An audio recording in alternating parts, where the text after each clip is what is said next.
Umiinit ang tensyon sa pagitan ng Israel at ng Ehipto. Tahasang sinabi ng Ehipto na sa loob ng isang araw ay mapapasok nila ang Tel Aviv. Bakit kaya ito sinabi ng Ehipto? Ano ang kanilang ikinagalit sa Israel? Sa kabilang dako mga kaibigan, dumating na sa punto, mismong Hamas na ang nagsabi na ang Gaza ay kanila nang isusuko. Pero ang tanong, saan nila ito isusuko? Sa United States of America, sa Israel o sa Palestinian Authority? At dahil sa mga pahayag ng Hamas, agad na nagsalita ang Prime Minister ng Israel na si Benjamin Netanyahu at tahasang sinabi nito kung kanino mapupunta ang Gaza. Yan ang ating pag-uusapan sa videong ito.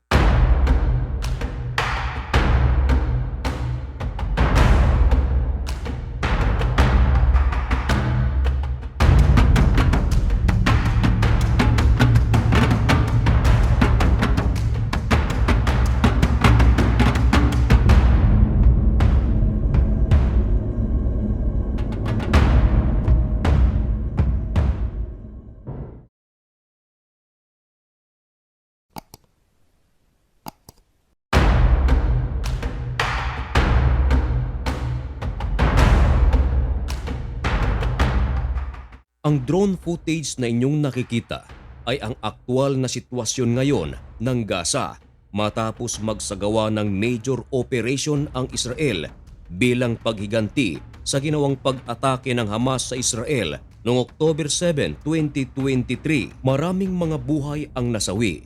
Hindi maikakaila na meron ding mga IDF ang nasawi, meron ding mga miyembro ng Hamas at marami sa mga Palestino. Ngayon may ceasefire ang magkabilang panig at linggo-linggo ay nagpapalitan sila ng pagpapalaya ng mga bihag. At nito lang nagdaang araw mga kaibigan, nagsalita na ang pamunuan ng Hamas at tahasan itong sinabi na isusuko na nila ang Gaza.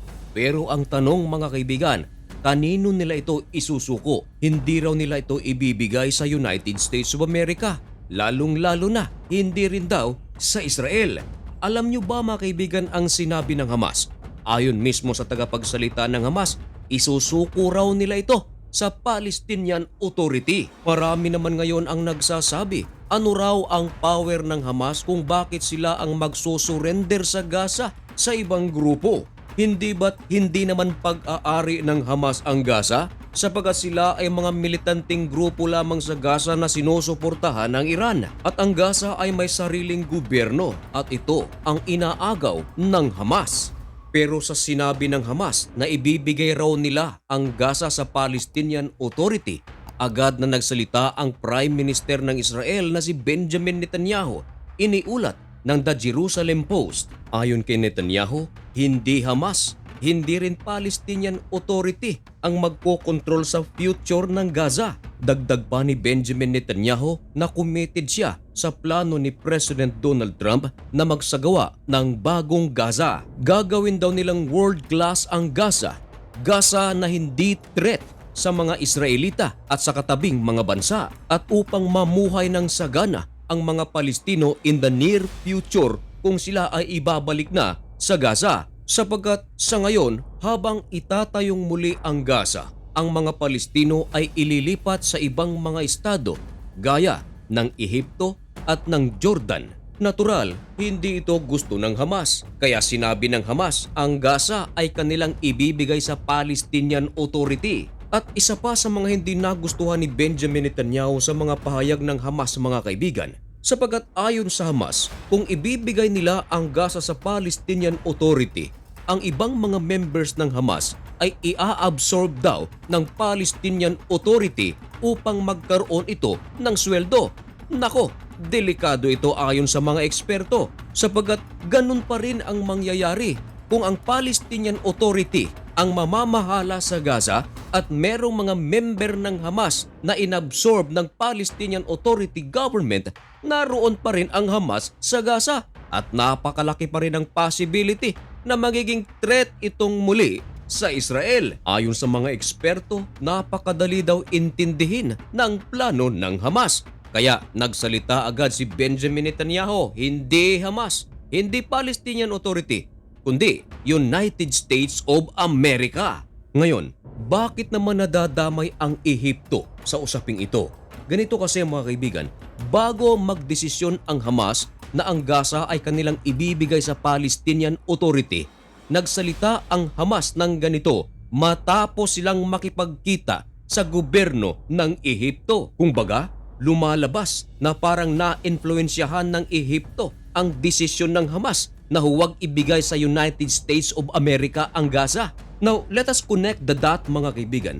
Hindi ba tutol ang Ehipto na ang mga Palestino ay ililipat sa kanilang lugar? Ngayon, kung ang Estados Unidos ang magkokontrol sa Gaza, napakalaki ng possibility na marami sa mga Palestino ay malilipat sa Ehipto. Kaya parang no choice ang Ehipto. Kinakailangan itong mag-advise sa Hamas na ang Gaza ay ibigay sa Palestinian Authority at hindi sa United States of America o Israel. At eto na mga kaibigan, ayon kay Prime Minister Benjamin Netanyahu, magpapadala ito ng delegasyon sa Cairo upang pag-usapan ang bagay na ito. Now, talking about Egypt mga kaibigan, ibinalita ng IRNA or Islamic Republic News Agency na nagalit ang Ehipto sa Israel at tahasang sinabi nito mga kaibigan na sa loob ng isang araw ay kaya nilang pasukin ang Tel Aviv.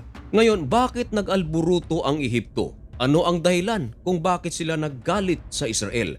Ayon sa isang nagngangalang Mustafa Bakri, isang member of the People's Assembly of Egypt, sinabi nito na kung magkaharap ang Tel Aviv at Cairo at gumawa ng aksyon ang Israel laban sa kanilang Aswan High Dam, hindi raw sila magdadalawang isip na pasukin ang Tel Aviv at kaya raw nila itong gawin sa loob lamang ng isang araw at anytime ay handa raw ang Ehipto laban sa Israel. Ang Aswan Dam o kilala rin sa tawag na Aswan High Dam ay ang pinakamalaking imbakan ng tubig sa buong mundo. Konektado ito sa Nile River na nasa Aswan. Ginawa ito noong 1960 hanggang 1970 at ito ay isa sa mga pinakamalaking dam sa buong mundo. Konektado rin ito sa isang dam sa United States of America. At ayon kay Mustafa Bakri, meron daw siyang nakuhang report na parang mangingialam ang Israel sa dam na ito. Pero wala namang sinasabi ang Israel tungkol dito. Of course, kaduda-duda ang mga balitang ito, lalong-lalo na't ang nagbalita nito mga kaibigan ay Tehran, kalaban ng Israel. Sinabi ni Mustafa Bakri na meron daw plano ang Israel na atakihin ang Aswan High Dam. Dagdag pa sa ulat ng Islamic Republic News Agency na pasasabugin daw ng Israel ang Aswan Dam gamit ang kanilang missiles upang magkaroon ng matinding baha sa Ehipto. Pero ayon sa Ehipto mga kaibigan, bago pa raw magpalipad ng mga fighter jets ang Israel ay uunahan na raw nila itong pasukin. Ano ang inyong masasabi tungkol sa sinabi ng Ehipto na ibinalita ng Islamic Republic News Agency?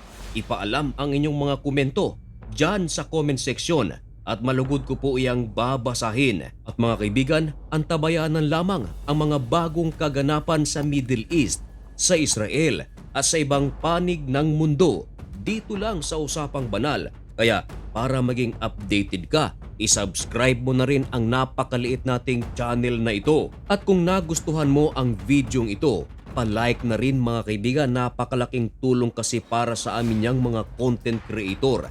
At hanggang dito na lamang muna ang video ito. May God bless you and thank you so much for watching. Goodbye!